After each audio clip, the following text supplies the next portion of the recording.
ഇന്ന് ജീവനും കൊണ്ട് പോവാ. കാരണം ഒരു പകുതി ചോറ് താഴെയാണ് എല്ലാരും കൂടി ഇതായിട്ട്. ഞാൻ നാളെ തൊട്ട് വരിക്കരുത്തി ഇതാക്കാം. ഞാൻ കൊണ്ടുവരും. എനിക്ക് കൊണ്ടുവരാതിരിക്കാൻ പറ്റും. ഞാൻ വാക്ക് കൊടുത്തിട്ടുണ്ട് കൊണ്ടുവരും. അതുകൊണ്ട് ഞാൻ കൊണ്ടുവരും. എല്ലാവർക്കും ഞാൻ കൊണ്ടുവരും.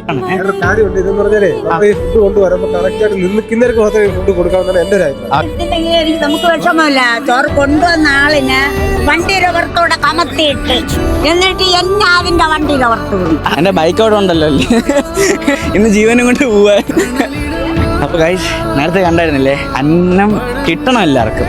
ഇന്നലെ 20 എണ്ണം കൊണ്ടുവന്നിട്ടുണ്ടെങ്കിൽ ഇന്ന് 30 എണ്ണം ആക്കി. ദൈവം സഹായിച്ച് എനിക്ക് ഇവനൊരു ഷൂട്ട് കിട്ടിയായിരുന്നു. അപ്പൊ അതിൽ നിന്ന് കുറച്ച് ഫണ്ട് കിട്ടിയപ്പോഴാണ് നമ്മൾ അങ്ങനെ ചെയ്തത്. ഫുഡിനൊന്നും ഒരു കുഴപ്പമില്ല, നമ്മൾ സെറ്റ് ചെയ്തോളാം. അതൊന്നും ഒരു കുഴപ്പമില്ല. ചെയ്തിരിക്കും. ചെയ്യേണ്ട നമ്മുടെ ഉത്തരവാദിത്തമാണ്, നമ്മുടെ കടമയാണ്. ആരും പട്ടിണി കിടക്കരുത്. അതുകൊണ്ടാണ് നാളെ തൊട്ട് ഈ ഒരു അവസ്ഥ ഞാൻ ഉണ്ടാക്കാതിരിക്കാൻ മാക്സിമം നോക്കാം. എല്ലാവരും വരി നിർത്തി തന്നെ കൊടുക്കാൻ നോക്കാം. ഓക്കെ ഗൈസ്, അപ്പം നമുക്ക് നാളെ കാണാം.